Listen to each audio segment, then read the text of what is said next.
بسم اللہ الرحمن الرحیم۔ السلام علیکم۔ ایک بزرگ گزرے ہیں جن کا نام حضرت اویس کرنی تھا۔ یہ تابعین میں سے تھے۔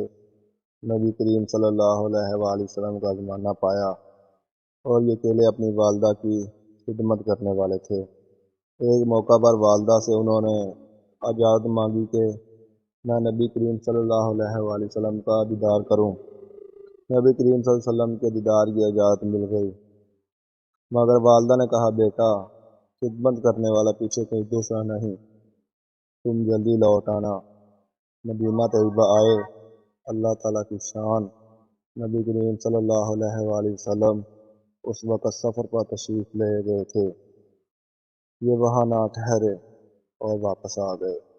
جب نبی صلی اللہ علیہ وآلہ وسلم واپس تشریف لائے تو آپ صلی اللہ علیہ وآلہ وسلم کو بتایا گیا، اس طرح کا ایک بندہ آیا تھا، ملاقات کرنا چاہتا تھا، آپ کی زیارت کرنا چاہتا تھا، مگر چونکہ آپ نہیں تھے، ان کو واپسی کی جلدی تھی، وہ واپس چلا گیا۔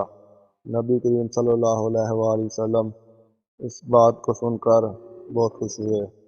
چنانچہ کتابوں میں لکھا ہے کہ نبی کریم صلی اللہ علیہ وآلہ وسلم نے اپنا ایک جبہ مبارک حضرت عمر اور حضرت علی کے حوالے فرمایا اور کہا کہ اس بندے کا نام اویس ہے، کرن قبیلے کا ہے، میرے اس جبے کو لے جانا اور جب وہ پہنے تو اسے کہنا کہ میری امت کی بخشش کی دعا کر دے۔